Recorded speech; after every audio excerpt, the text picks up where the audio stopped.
Hi, I welcome you all to my YouTube channel. This video is going to be the third lecture in our course that we have started, namely English Grammar course. In this class, we are going to talk about present perfect tense. You can see syntax stage of that. I have divided this syntax stage into two parts. The first one is for actions and the second one is for states. When we discuss present perfect tense, let me tell you something simple. Without the continuous tenses, there are six tenses, right? All those six tenses talk about both things, actions as well as states. But when we talk about continuous tenses, be it past tense or present or the future continuous tense, we only discuss the continuation of an activity. There is no concept of state, right? Now, let's get started. Action sentences can be created with the help of following these following structures, right? So for the positive sentence, first we have to bring subject in the beginning of the sentence, followed by auxiliaries, which are has and have in present perfect tense. And it is always followed by third form of verb, which is grammatically called past participle. And at the end, you can make use of adjective, which is the optional unit of the sentence. And do not forget to put the full stop, the period at the end, which is one of the punctuations, and we cannot neglect its importance in the sentence. Next, in order to negate the sentence, we have to add not with the auxiliaries of present perfect tense, which are has and have. Has is used for third person singulars and have is used for plural subjects as well as the pronoun I. For example, I have played cricket. We can never say I has played cricket. Next, to construct the interrogative structure, we take the same auxiliaries has and have, we bring them into the beginning of the sentence, and we just replace full stop with a question mark.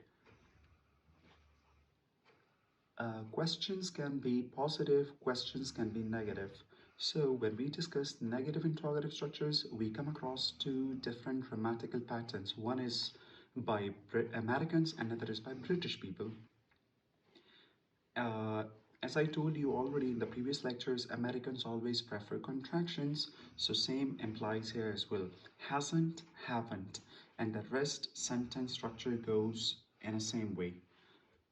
But the Britishers, they use the negative adverb right after the subject in this case.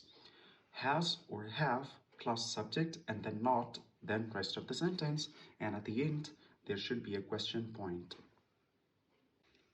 When we discuss state, be it any tense, we always have to keep one new word in mind, which is complement.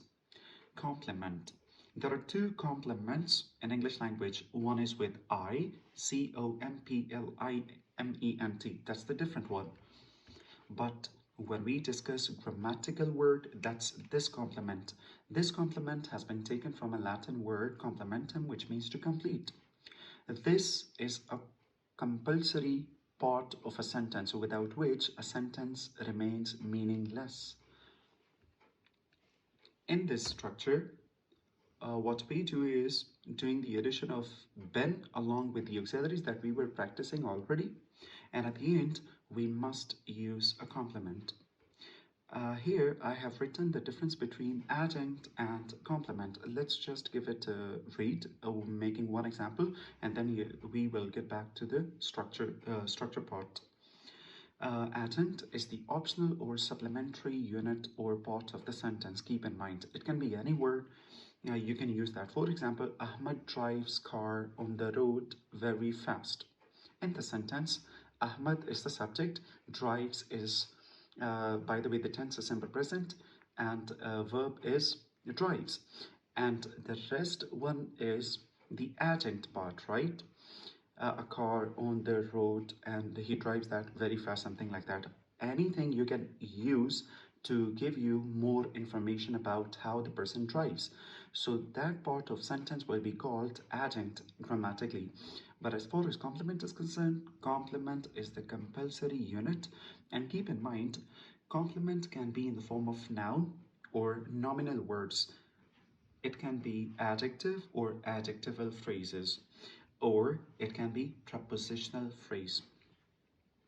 Now, let's get back to structures. The negative structure will be created with the help of the first auxiliary will always be treated as the grammatical operator. Keep in mind, you should not be using the word not right after been. No. If you come across these two auxiliaries like has or have plus been, you should always be using not with the first auxiliary, which is has or have. And the rest structure is the same, the one we studied just above. Alright, it's time to study some usages of this particular tense, when and where we can use this particular tense in our language. Let's take a start with the first usage. Present perfect tense talks about an action or state which happened or didn't happen during a period of time that continues from past to present. In this place, you need to keep one part in mind, which is highlighted here. Specific time expressions are not used in this case. For example, we can never say like, Hamza has played cricket yesterday. My father has gifted me a car last month.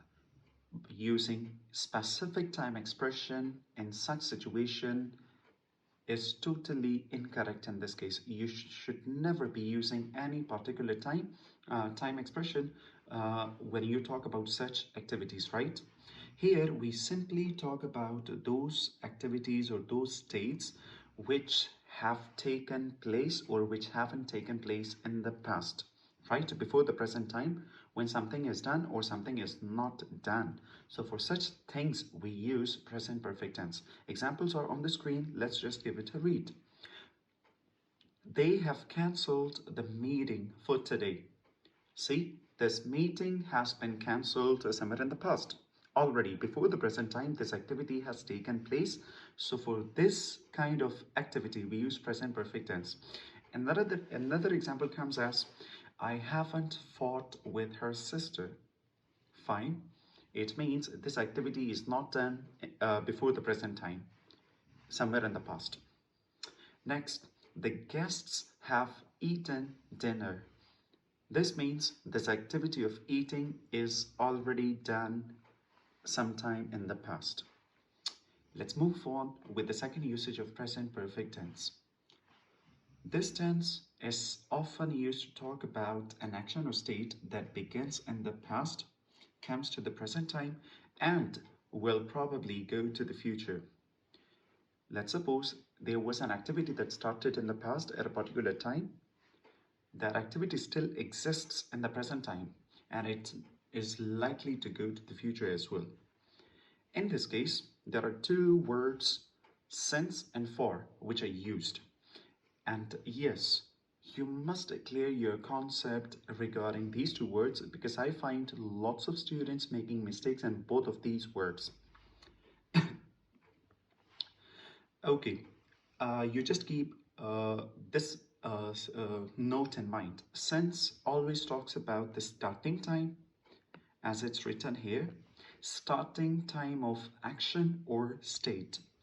And the word for, it is used with the total time of action or state.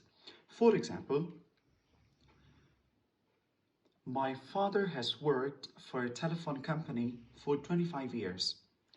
Now working for a telephone company for this much time, this activity started in the past before 25 years, and this activity is still taking place in the present time, and no one knows whether it will be taking place in the future or not. So for such activities, we use present perfect tense. Another example we can have is, we have lived in Pakistan for 17 years. In this case, we get to know that we started living in Pakistan before 17 years, and till the present day we are living here, and we do not know whether we will be living in Pakistan in the future or not. That's the different debate. Here comes another example. I have been an English teacher since 2010. I started teaching in 2010, for example, so I became an English language teacher. Now, since then, since 2010, the year when I started teaching, I have been in this profession. So in this case, we are using present perfect tense, right? Let's move on with the third usage of present perfect tense, which can also be used to talk about the repetition of an action on distinct occasions during a period of time from past to present. And in this case, we use the following time expressions like once, twice, thrice, four times, several times, many times, a couple of times, etc. Examples are on the screen. I have watched that movie many times. So, the repetition of this activity, watching that movie, is many times. It means this activity has repeatedly been done in the past. Another example we can have is, she has called me several times. So again, we have one expression that talks about the repetition of this calling, right? She has called me several times. It means this calling has been repeated several times. I have visited Islamabad twice. It means visiting Islamabad was done 2 times in the past. So when we talk about the repetition of an activity before the present time that has taken place, we use present perfect tense. Moving on with the fourth usage. This tense is sometimes used to talk about an action which took place in the very recent past. This is something very common because we all the time practice our language talking about our recent past, what has taken place, what has not taken place. So in this case, you need to keep 3 words in mind. The first one is recently, second is lately, and the last one is just. Examples are here. I have recently found a new job. It means this activity is a part of the recent past which was done. Another example is she has gotten married recently or lately. You can practice any of these words, both of them are fine. Another example is recently we have bought a new house. All right. And the last example, my father has just begun a new business. One thing you need to understand is the positions of these 3 time adverbs. The word recently and lately, both of them, these can be used in the beginning of the word, like I have written here recently. It can come in between the auxiliary of present perfect tense and the main verb, and these can also be used at the end of the sentence. But when we discuss the word just in present perfect tense, there is only one position which is in between the auxiliary and the main verb of the sentence. For example, we can never say like, just my father has begun a new business, or my father has begun a new business just. No, we can't. Either way. It is only used here the way I have written in the example. Let's move towards the fifth usage of present perfect tense.